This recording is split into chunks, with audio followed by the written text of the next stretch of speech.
Selamat pagi. Pagi yang indah. Nah, kita akan belajar saat ini tentang kita akan membahas yaitu tentang kitab Ester, ya. Ester dikatakan adalah salah satu Alkitab yang ditulis di dalam kitab Perjanjian Lama 2. Di mana keunikan daripada kitab Ester ini yaitu dia mengambil nama seorang wanita. Ada dua di dalam Alkitab itu yang membuat nama kitabnya adalah nama kitab wanita. Jadi selain kitab Ester ada yang disebut dengan kitab Rut. Ya, kitab Ester. Baru yang kedua kita lihat di dalam kitab Ester ini tidak ada sebutan tentang Allah. Sekalipun mereka berdoa dan berpuasa. Lalu kenapa dikanonkan kitab Ester menjadi kitab? Karena kita lihat di dalam kitab Ester ini bagaimana perbuatan Allah terhadap bangsa pilihan, ya. Perbuatan Allah terhadap bangsa pilihan. Nah, jadi dikatakan kitab Ester ini adalah 5 dari gulungan kitab, ya. 5 dari gulungan kitab. Jadi 5 dari gulungan kitab itu yang seringkali disebut dengan kitab ketupim, ya, atau kitab tulisan. Dalam bahasa aslinya seringkali disebut dengan Hames Megilliot. Apa saja kitab itu? Nah, kitab kelima gulungan itu yang disebut dengan 1 kitab pengkhotbah. Dan kitab yang berikutnya adalah Kidung Agung. Dan kitab yang ketiga adalah kitab Ratapan. Yang keempat itu disebut dengan kitab Rut. Dan yang terakhir itu yang disebut dengan kitab Ester. Ya. Nah, ini gambar, kira-kira gambaran atau sketsa gambar pada waktu kerajaan Ahasweros. Di masa pemerintahan Raja Ahasweros itu dalam kerajaan Persia, ya. Yang mana pada waktu itu Raja Ahasweros itu membawahi 120 kerajaan atau 120 istilah sekarang bangsa. Ya, istilah sekarang bangsa. Jadi ada 120 bangsa yang sedang dia kuasai, diduduki. Dalam konteks modern disebut dijajah. Dan peristiwa itu terjadi kira-kira pada abad ke-5 sebelum Masehi. Apa arti sebelum Masehi? Sebelum Masehi, apa artinya? Sebelum Isa Al-Masih lahir. Ya, jangan lupa itu. Nah, ya. Jadi peristiwa Ester ini dilatar belakangi dengan bagaimana mereka sedang dalam pembuangan. Yaitu bangsa Yahudi atau Israel sedang dibuang, lalu mereka dibuang ke negeri Persia. Belajar tentang kitab Ester, kalau kalian sudah baca, saya harap sudah dibaca semua. Sudah baca nggak kitab Ester ke 10 pasal itu? Ya? Atau belum? Belum. Yang belum bertobat ya. Harusnya itu sudah dibaca, ya. Jadi ada 4 tokoh dalam kitab Ester ini yang perlu kita kenal atau yang perlu kita pahami dengan karakteristik masing-masing. Yang pertama, tokoh yang disebut dengan Raja Persia itulah Raja Ahasweros. Dan yang kedua namanya Jenderal Haman, ya. Dan yang ketiga Mordekai dan yang keempat Ester yang akhirnya nanti menjadi ratu, ya, Ratu Ester, ya. Nah, kita lihat siapa mereka, kan itu kan? Yang pertama, Raja Ahasweros. Raja Ahasweros adalah raja Persia yang menguasai tadi 120 kerajaan atau 120 bangsa istilah sekarang yang menduduki. Dia adalah seorang raja yang sangat ambisius sekali, di mana mimpinya, ya kan? Mimpinya atau keinginannya adalah bagaimana dia ingin menguasai dunia. Dulu ada seorang jenderal zaman modern yang ingin menguasai dunia. Namanya siapa? Siapa? Non Alkitab. dalam sejarah dunia yang ingin dia menguasai dunia dengan caranya sendiri. Siapa namanya? Hitler. Iya kan? Hitler, dia ingin menguasai dunia dengan caranya sendiri, ya. Itu namanya Hitler, ya. Nah, jadi seperti itu dalam konteks modernnya. Nah, dia memimpin 120 kerajaan, dia suka bertindak sewenang-wenang, ya namanya untuk mempertahankan apa? Kedudukan, sehingga biasa itu raja. Jadi bisa dikatakan Raja Ahasverus ini di satu sisi adalah raja yang otoriter. Ya, raja yang otoriter dan raja yang tidak mau kompromi dengan segala bentuk kejahatan yang ingin merusak, merongrong atau menghancurkan posisi dan kedudukannya sebagai raja. Yang keempat, sifatnya memang ya biasanya seperti raja begitu ya. Sifat daripada Raja Ahasverus ini ya suka mengadakan pesta. Ya kan? Kayak kalian kan suka pesta kan? Ya kan? Kan karena belum ada uang, makanya tidak bikin pesta. Buktinya kalian kalau ulang tahun bikin pesta kan? Sekalipun ala kadarnya. Iya kan? Sekalipun hanya potong kue saja. Habis dimakan kuenya, sudah selesai kan? Tokoh yang kedua saya jelaskan tadi, Jenderal Haman. Kalau kita melihat tentang siapa Jenderal Haman ini adalah jenderal yang sangat dipercayai oleh Raja Ahasverus. Jadi apa yang dikatakan oleh Ahasverus oleh Haman kepada raja, sudah iya itu. Tak ada lagi satu yang dibantah oleh raja itu. Pokoknya apa yang dikatakan oleh Haman, sudah iya itu kata raja. Terlalu dipercaya dia. Nah itu hebatnya mengambil hati Jenderal Haman ini ya kepada raja. Tapi dia diangkat menjadi seorang kepercayaan. Baru yang berikutnya dia adalah dikatakan sebagai apa? Penasihat utama. Namanya sudah penasehat. Ya kan? Keputusan-keputusan raja tidak lepas dari apa? Tidak lepas dari peran Jenderal Haman. Kan penasehat kan? Kalau penasehat kan begitu. Ya. Artinya raja itu sebelum mengambil keputusan atau mengeluarkan dekret atau surat, selalu ditanya dulu penasehatnya. Jadi ini penasihat utama. Baru dia memiliki, karena posisi dia memiliki sifat yang sangat sombong dan gila hormat. Ya, kadang-kadang seperti kita lah, gila hormat kan? Karena tidak ada yang menghormati, akhirnya kita gila sendiri. Makanya jangan gila hormat, supaya tidak menjadi gila sendiri, ya kan? Baru dia sosok pribadi yang punya ambisi. Ya, ambisinya apa? Ambisi utamanya bukan hanya sekedar posisi, bukan hanya sekedar menyenangkan raja, tapi ambisi yang paling utama bagaimana dia bisa untuk memusnahkan semua orang Yahudi. Orang Yahudi. Kristen belum ada pada masa itu istilahnya. Orang Yahudi. Inilah juga yang dilakukan oleh siapa? Hitler. Kalau kalian bicara, kalau kalian ingat dulu waktu SMA sejarah, ya, karena Hitler itu sangat benci kepada orang Yahudi. Kenapa? Karena mengapa Hitler ini Hitler ini mempelajari Yahudi. Oh, kenapa ya orang Yahudi ini menjadi orang yang spesial di mata Tuhan, kan gitu kan? Sehingga dia di dalam seluruh kerajaan yang dikuasainya atau pemerintahan yang dikuasainya, dibuat surat perintah kepada setiap jenderalnya, kalau ditemukan yang berkebangsaan Yahudi,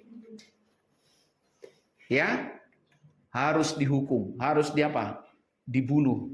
Makanya di zaman penjajahan Hitler itu diprediksi orang Yahudi itu mati terbunuh itu kurang lebih 3 juta jiwa dalam pembantaian.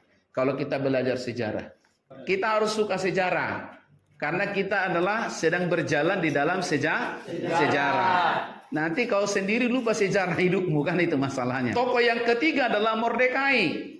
Dia orang Yahudi, buangan, tidak ada harapan karena sedang apa? Buangan kan? Makan terancam, posisi terancam, namanya orang buangan. Tapi jangan lupa, sekalipun dia orang buangan, tapi dia ini loh, keunggulan daripada Mordekai ini loh, nomor 2 ini. Dia adalah orang yang taat kepada apa? Hukum Taurat. Hukum yang dipercayai oleh nenek moyangnya kan, yang dipercaya oleh bangsanya. Dia taat kepada hukum Taurat. Dia melakukan itu, hukum Taurat itu dengan benar. Sekalipun dia sedang dibuang di dalam Persia. Ya itu. Baru tidak mau memberi hormat kepada Haman. Itulah yang menjadi cikal bakal Jenderal Haman ingin apa? Membunuh seluruh orang Yahudi. Nah ini contohnya ini saja. Hanya namanya Mordekai, iya kan? Tapi karena dilihat ini adalah bangsa Yahudi, maka apa yang terjadi? Semua orang akhirnya orang Yahudi kena sasaran. Ya, kena sasaran daripada Jenderal Haman. Karena apa kebenciannya? Apa yang rupanya kebenciannya? Karena Mordekai ini tidak mau menghormati atau tunduk kepada Haman. Karena dia tidak mau tunduk kepada Haman. Akhirnya muncul kebencian. Makanya kau jangan benci sama seseorang. Kalau kau benci kepada seseorang, ingat baik-baik, yang kau inginkan pasti kematiannya. Ya kan? Makanya Tuhan mengajari kita untuk berdoa kepada musuh supaya tidak kematian yang kau inginkan, tapi apa? Pertobatannya. Itu loh, karena ini Mordekai ini punya apa? Sakit hati. Sakit hati kepada Mordekai ini Haman, ya. Di sini Haman. Sakit hati dia, ya. Ini sakit hati. Ya, makanya ada lagu itu kan, lebih baik sakit gigi daripada sakit hati ya. Kalau saya dua-duanya enggak ada yang baik. Betul, Pak. Enggak ada yang baik. Mau sakit gigi enggak baik. Enggak bisa, senyum tak bisa. Makan tak bisa. Iya, tidur tak bisa, nyut terus. Apalagi sakit hati, miring kanan, miring kiri, telungkup menghadap Bapa di sorga pun tetap juga nggak bisa tidur dengan nyaman, karena sudah sakit hati. Jadi dua-duanya nggak ada, makanya lagu itu nggak benar. Jadi jangan pilih salah satu. Saya nggak pilih lagu itu apapun, ya, karena namanya udah sakit. Mana ada yang enak sakit, ya? Dua-duanya nggak benar itu. Tapi nggak tahu dengan kalian pilih mana? Ya, sakit hati, sakit gigi, ya, atau pura-pura sakit supaya tidak kuliah. Kan ada ya, enggak sakit hati, enggak sakit gigi, tapi pura-pura sakit, ya. Dalam itu memang. Ingat baik-baik ya. Sakit hati pasti menginginkan kematian. Ya. Nah itu, ini dia sakit hati kepada satu orang namanya Mordekai, tapi diselidiki. Ini bangsa apa sih Mordekai ini?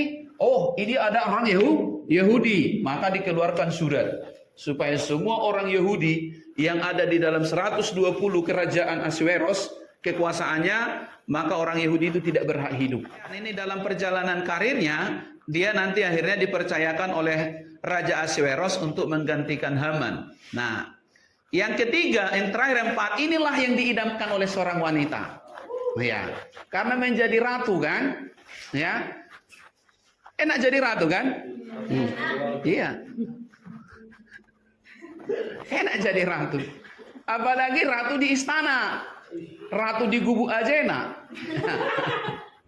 Apalagi ratu di istana kan? Nah, kalau kita bicara tentang Ester, dia ini adalah seorang anak yatim piatu, keturunan Yahudi, dan seorang buangan ke negeri Persia. Ya, jadi kalau kita menilai sepintas nggak ada harapan ini, seperti tidak ada masa depan. Tapi kita lihat perjalanan hidup siapa yang tahu? Ya, hanya Sang Pencipta yang tahu tentang perjalanan hidup. Ya kan? Nah, bagaimana perjalanan hidup Ester itu berubah?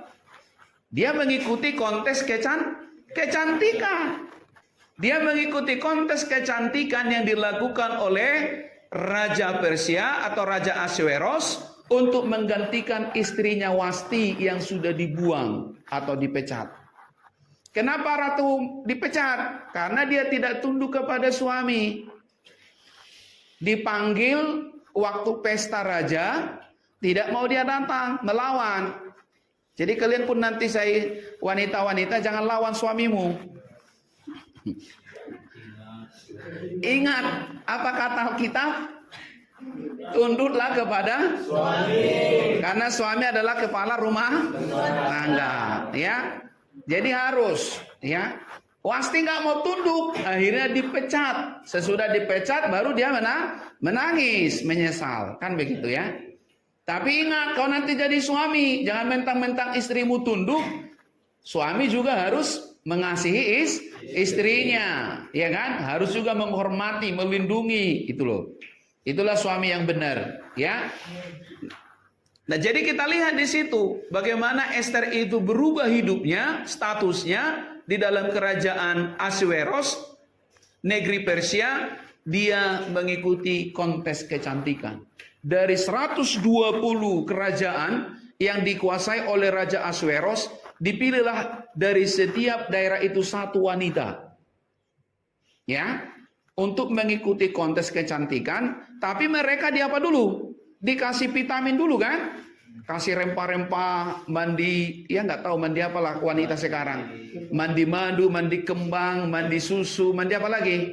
Ya, yang penting, yang jelas nggak mandi lumpur kan? Karena untuk mengikuti lomba kecantikan. Dikasih semua. Ya, bagaimana disiapkan oleh raja semua perlengkapan wanita untuk menjadikan mereka cantik. Ya, sampai tiba hari H, baru mereka satu-satu tampil di muka raja. Ya kan? Lalu hati raja terpikat dengan kemolekan, kecantikan daripada Ratu Ester. Jadi dia belum ratu, masih Ester. Ya, terpikat dia. Nah, di situ karena dia terpikat, lalu wah, ini siapa? Karena pada masa itu belum dikasih tahu tentang asal usulnya. Ya. Asal usulnya belum dikasih tahu. Ya, sesudah nanti dia terpilih, wah baru dikasih tahu, oh dia adalah orang Yahudi. Tapi kan namanya sudah cinta. Karena kan kami dulu ada peribahasa, dari mana datangnya cinta? Dari mana, ya, dari mata turun ke hati. Dari mana datangnya lintah? Dari apa ya? Salah ya. Dari mana datangnya lintah? Dari gunung turun ke kali. Kalau lintah dari gunung ke kali, Pak. Dari sawah turun ke kali dia. Dari mana datangnya cinta? Dari hati, dari mata turun ke hati. Sebelum itu apa? Nanti jauh saya dibuat itu ya. Kan ada itu kan? Dari mana datangnya? Dari sawah turun ke kali kalau nggak salah ya. Dari mana datangnya cinta ya kan? Dari mata turun ke hati. Iya itu dia. Dari mana datangnya lintah? Dari sawah turun ke kali. Iya. Dari mana datangnya cinta? Dari mata turun ke hati. Tapi Ester nggak salah lihat, raja melihat Ester. Kenapa? Karena sudah memang sudah diasingkan mereka. Sudah dikasih vitamin, sudah dikasih keperluan, mohon maaf, wanita bagaimana supaya kulitnya mulus, wajahnya bersinar, berseri kayak sekarang yang banyak dijual-jual itu kan? Skin ya. Nah, entah apapun namanya itu. Ya. Kadang-kadang kan ya bisa jadi mulus, bisa jadi putih, semua ya kan kita lihat sekejap. Tapi ada juga salah obat jadi benjol juga. Ya kan? Gak sesuai dengan kulitnya yang diharapkan cantik, akhirnya jadi memble, ya kan? Malah kita lihat kayak nenek lampir dia jadinya. Nah itu, kenapa? Karena dia tidak periksa dulu ke dokter, cocok enggak? Tapi kalau Ester sudah terjamin, karena dia apa? Kecantikannya itu memang lahir dari dalam. Itu yang paling penting wanita ya. Kecantikan harus lahir dari dalam. Karena wajah ini berubahnya ini, ya kan? Nggak menjamin selamanya, ya kan? Tapi kalau dari dalam, kayak manapun bentuk wajah kita ini, kalau sudah dari dalam lahir kecantikan itu menyenangkan selalu. Kita akan melihat tentang pasal 1 surveinya. Nah, bagaimana di dalam sini tadi saya sudah jelaskan pasal 1, pasal 2 itu berbicara tentang bagaimana Ratu Wasti itu dipecat, dibuang. Artinya dia tidak punya hak lagi tinggal di istana. Itu tadi karena dia tidak menghormati suaminya. dipanggil untuk tampil menari di depan sahabatnya, teman-temannya, pembesar-pembesar raja, tapi Ratu Wasti menolak. Itulah makanya raja membuat aturan, mulai dari situ di negeri Persia, laki-laki harus menjadi kepala atas rumahnya. Nah, itu dibuat Ahasveros. Seluruh kerajaan Persia, laki-laki harus menjadi tuan di dalam rumahnya. Artinya apa di situ? Supaya wanita tidak lagi memberontak kepada suami. Ya, kalau dipertahankan Ratu Wasti ini tetap di kerajaan Ahasveros atau di kerajaan Persia atau menjadi istri raja, itu akan membawa dampak buruk di negeri Persia. Kenapa? Karena nanti akan muncul lagi wanita-wanita lain yang akan, atau istri-istri lain yang akan memberontak kepada apa?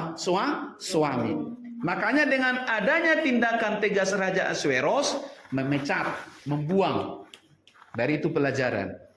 Ya, nah itu yang kita lihat di situ. Dan di dalam survei pasal 2 ini kita lihat bagaimana akhirnya Esther bisa menjadi ratu. Ya, permaisuri, luar biasa, ya. Jadi dia bisa menjadi ratu. Ya, betul-betul ratu ini. Ya. Kalau ini sudah betul-betul ratu dia.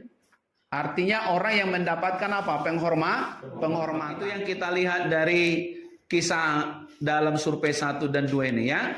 Bagaimana ketika Ratu Wasti menolak panggilan raja untuk tampil, lalu maka raja mengambil tindakan tegas, mengusir istrinya sekalipun dicintainya dari istananya. Supaya menjadi pembelajaran bagi istri-istri lain yang ada di seluruh kerajaan Persia. Supaya tidak meniru seperti apa yang dilakukan oleh Ratu Wasti. Nah, ya kita lihat sejenak video tentang bagaimana Ratu Wasti ya dipecat dan bagaimana Esther itu bisa menjadi seorang permaisuri. Ini diawali dengan Raja Persia yang mengadakan 2 kali perjamuan yang berlangsung selama total 187 hari. Dan semua itu bertujuan untuk memamerkan kebesaran dan kemegahannya. Pada hari terakhir perjamuan, Raja sangat mabuk dan dia meminta istrinya, Ratu Wasti, untuk tampil dalam pesta itu dan memamerkan kecantikannya. Ratu Wasti menolak dan dengan sangat marah, Raja menurunkan tahta Ratu Wasti dan membuat ketetapan yang konyol bahwa semua laki-laki Persia sekarang harus menjadi tuan di rumah mereka. Lalu Raja mengadakan kontes kecantikan karena dia ingin menemukan ratu yang baru. Ini seperti sebuah opera sabun yang buruk.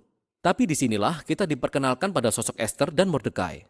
Esther menyembunyikan identitas Yahudinya dan mengikuti kontes kecantikan tersebut. Dan menang. Dan Raja sangat terobsesi dengan Esther sehingga dia mengangkat Esther menjadi Ratu Persia yang baru. Keren kan? Raja obsesi. Baru kita melihat kalau nanti kita melihat di pasal yang ketiga dalam kitab Esther ini tentang Mordekai yang gila hormat. Nah, ya, bagaimana dia gila hormat, maunya semua orang setiap ketemu sama dia harus menundukkan kepala. Selamat pagi Tuan. Tapi ketemu dia sama namanya Mordekai. Mordekai tidak mau memberi hormat. Kenapa Mordekai tidak mau memberi hormat? Karena satu hal yang dipikiran Mordekai dan yang diyakini hatinya, hanya Tuhanlah yang layak menerima hormat. Itu karena dia tadi orang yang taat kepada hukum Taurat, ya. Jabatan itu harus kita buat untuk apa? Memanusiakan manusia. Nah, ini kita tonton lagi video singkatnya. Selanjutnya kita diperkenalkan kepada sosok Haman yang sebenarnya bukan orang Persia. Dia disebut orang Agag. Dia merupakan keturunan dari orang Kanaan kuno. Ingat 1 Samuel pasal 15. Raja mengangkat Haman ke posisi paling tinggi dalam kerajaan. Dan Raja memerintahkan semua orang untuk sujud kepada Haman. Nah, ketika Mordekai melihat Haman, dia menolak untuk sujud. Yang tentunya membuat Haman sangat marah. Dan ketika Haman mengetahui bahwa Mordekai adalah orang Yahudi, Haman berhasil meyakinkan Raja untuk memberlakukan ketetapan yang gila ini. Yaitu untuk melenyapkan semua orang Yahudi. Dan untuk menentukan hari pembantaian orang Yahudi, Haman melempar dadu.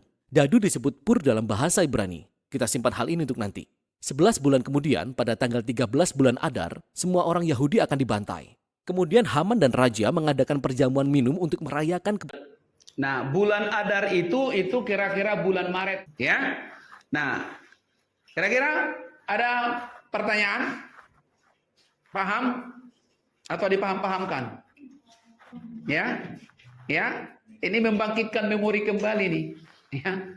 Nah, apalagi kalau kalian sudah membaca semua kitab Ester, nah ini ya, untuk memperjelas kembali. Nah, kita lihat survei pasal 45. Apa yang kita lihat di sini? Dari pasal 5, 4, 5, 6 ini, karena tadi adanya surat keputusan ya yang dikeluarkan oleh Raja Ahasweros karena pengaruh Haman, karena bencinya Haman kepada orang Yahudi, karena tindakan daripada Mordekai yang tidak mau apa? Menundukkan kepala atau memberi hormat kepada Haman. Ya, itu yang kita lihat di ketiga pasal ini. Jadi oleh karena itulah makanya apa? Makanya mereka membuat suatu usaha. Dan dekrit itu, surat itu dilaporkan oleh Mordekai kepada Ester. Ya, jadi Ester itu lalu memberitahukan kepada Mordekai, aku ini sudah 3 bulan gak dipanggil suamiku. Nah itu loh. Ayo kita lakukan sesuatu. Apa yang mereka lakukan? Mari kita berdoa dan berpuasa. Jadi makanya Ester berpuasa di istananya, di tempatnya dengan dayang-dayangnya. Mordekai juga berpuasa di luar istana bersama seluruh tua-tua atau orang Yahudi. Nah mereka berpuasa. Ini mengikuti proses. Mereka doa dulu kepada Tuhan, doa dan puasa. Lalu Tuhan melakukan proses. Hati raja dilunakkan oleh Tuhan. Lalu dia mengulurkan tongkatnya kepada Ester. Baru proses langkah selanjutnya. Raja berkenan hadir di perjamuan Ester. Malam pertama, kedua, demikian seterusnya. Baru dia meresponi apa yang disampaikan oleh Ester. Mengikuti proses ya. Jadi kalau kita ikuti prosesnya Tuhan itu sangat enak kan. Kita akan masuk kepada diskusi kelompok.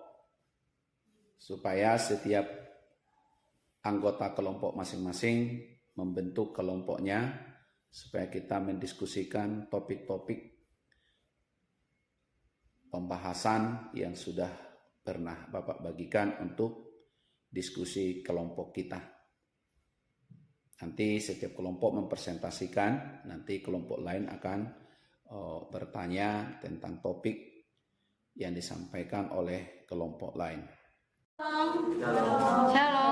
Kami dari kelompok 1 mau bertanya sama kelompok 2 tentang mengapa Ratu Ester ketika dia mengikuti kontes kecantikan itu dia tidak memberitahukan asal usulnya. Kenapa dia menutupi kalau dia itu Jati dirinya. Iya, dia menutupi jati dirinya. Kira-kira pandangan kelompok 2 apa? Kenapa Ratu Ester menutupi jati dirinya? Kalau dari kita lihat latar belakang si Ester ya, dia itu kan anak yatim piatu dan dia juga bukan siapa-siapa di situ. Maksudnya dia untuk seseorang yang mau melamar menjadikan dirinya seorang ratu, pasti dia harus mempunyai, kalau kita lihat latar belakang ya mungkin pada zaman itu memiliki latar belakang yang baik. Sedangkan si Ester ini dia sudah anak yatim piatu dan dia bukan dari keluarga yang terpandang mungkin ya. Jadi itu alasan mungkin kenapa dia itu tidak memberitahukan jati dirinya kepada raja terlebih dahulu. Atau mungkin dari teman-teman ada yang dari perwakilan dari kelompok 2 yang bertanya mengapa alasan Wasti tidak mau tampil di acara pesta yang diadakan oleh Raja Ahasweros. Itu terkait masih dalam Ester. Mengapa alasan Wasti tidak mau tampil di acara pesta yang diadakan oleh Raja Ahasweros ketika Apa yang menjadi alasan? Wasti ketika Raja Ahasweros memanggil Wasti untuk tampil di acara pesta tersebut? Terima kasih. dari kelompok kami mungkin yang kami lihat ya, waktu itu raja meminta Ratu Wasti untuk menari di depan para tamu-tamu yang diundangkan, dan di situ tujuan utamanya itu memamerkan tubuhnya, memamerkan kecantikan dia kan.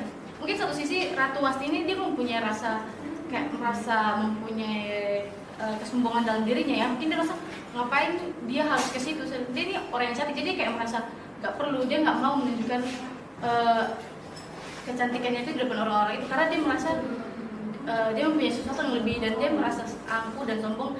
Oleh karena itu dia menolak raja. Dia di satu sisi artinya dia memiliki rasa angkuh sehingga dia tidak menghargai raja untuk hadir di situ. Menurut kami sih itu. ya dia merasa aku aja, jadi dia menolak. Yang nggak mau, dia nggak mau gitu. Artinya dia mempunyai alasan. Mungkin itu dari kami. Kita melihat di sini bagaimana perjamuan itu menghasilkan sesuatu yang luar biasa bagi orang Israel. Ya, 7 dan 8. Ada perubahan masa depan bagi bangsa Israel. Yang dulunya nyawa mereka terancam, yang dulunya mereka mau punah, sekarang memiliki harapan baru. Mereka bisa mempertahankan hidup, bisa bertahan, dan memiliki kehidupan yang berkelanjutan. Itu yang kita lihat di sini, kehidupan. Kenapa? Karena tidak ada lagi pembantaian kepada mereka. Ya kan? Tidak terjadi lagi pembantaian. Baru yang paling luar biasa kita lihat di sini, gantungan atau yang sebut sini. Ya, kita nggak bilang salib ini tiang gantungan yang seharusnya ini untuk untuk Mordekai, akhirnya di sini menjadi Hamanlah yang digantung. Ya, itu loh. Tuhan ubah rancangan yang jahat, Tuhan ubah menjadi rancangan yang baik bagi Mordekai. Ya kan? Rancangan si Haman yang jahat kepada Mordekai, Tuhan ubah menjadi rancangan yang baik. Harusnya di tiang gantungan ini adalah siapa? Mordekai kan? Karena ini dibikin oleh Haman. Tapi dengan Ester tadi mengadukan nasib mereka kepada Raja Ahasveros, Ahasveros meresponi, lalu Hamanlah di sini yang digantung, termasuk anak istrinya. Apa yang kita petik dari pelajaran ini, khususnya laki-laki? Dosa kepala rumah tangga akan berdampak kepada keluarga. Jadi hati-hati kau berbuat dosa. Loh ya, kalau mau anak cucumu nanti tidak menderita, istrimu, keluargamu tidak menderita, hindarilah berbuat dosa. Karena bukan Haman saja yang menanggung akibat kejahatannya kan, tapi anak istrinya dihukum oleh raja. Hartanya akhirnya dirampas. Jadi hati-hati. Kepala rumah tangga itu hati-hati berbuat dosa. Bukan berarti istri bebas berbuat dosa, enggak. Dampaknya itu loh, tanggung jawab. Kenapa? Karena dalam rumah tangga itu, ingat, suami adalah kepala rumah. Ya, dalam konsep Alkitab, suami adalah imam. Ya, kalau kau imam berbuat dosa, dampaknya luar biasa itu ya. Nah, pasal 9 atau pasal 10 ini pasal terakhir. Nah, di sini kita melihat bagaimana nanti kesombongan itu tidak ada yang bertahan. Disyukuri aja. Kalau kita mensyukuri tidak akan ada kesombongan. Kenapa? Sudah bilang Alkitab itu, kesombongan itu awal dari segala kehancuran. Jabatanmu, posisimu nanti, gelarmu, pakailah itu untuk memanusiakan manusia. Bagaimana orang-orang Yahudi dapat diselamatkan? Peran daripada Ratu Ester dan juga Mordekai, ya, dengan melembutkan hati raja. Itu tentu perbuatan Tuhan, ya. Bagaimana Mordekai tadi yang dilupakan terlupakan, akhirnya diangkat oleh raja menjadi pembesar. Kenapa? Karena dilihat catatan kerajaan. Oh, ternyata dulu ada jasa Mordekai ini, ya kan? Menyelamatkan raja. Apa dikasih hadiah? Nggak ada. Oke, kebaikanmu itu tidak serta-merta pada saat itu juga mendapat balasan. Ya, jadi jangan berhenti berbuat baik. Mordekai nggak menuntut, dia tahu diri, ya kan? Tapi ada saatnya bagaimana Tuhan mengangkat dia. Ada saatnya nanti Tuhan mengangkat engkau. Selalu Bapak buat istilah kita di kampus ini, menabur benih. Menabur benih tidak langsung panen. Ya kan? Ada saatnya kita menabur benih, ada saatnya kita merawat, ada saatnya nanti kita menuai. Ya kan? Itu semua tadi proses, ya. Dan sini kita akan lakukan ujian tentunya atas apa yang dipelajari. Tujuannya ujian itu apa? Menjadi bahan evaluasi. Salah satu kan bahan evaluasi dalam perkuliahan ini kan ujian, daftar hadir, ya kan? Dan juga nanti tugasnya kan. Nah, makanya setiap tugas itu berulang kali Bapak bilang, kerjakan dengan baik, jangan asal-asalan. Oke, kira-kira itu pertemuan kita dalam tahap ini. Terima kasih buat kehadiran kita. Sebelum Bapak tutup, ada pertanyaan enggak? Nah, ya. Nah, ada dua alternatif kalau nggak bertanya. Satu, lapar. Dua, nggak ngerti sama sekali. Dan yang ketiga memang sudah paham. Jadi kalian di posisi yang ketiga lah, sudah paham. Ya. Oke, Tuhan memberkati.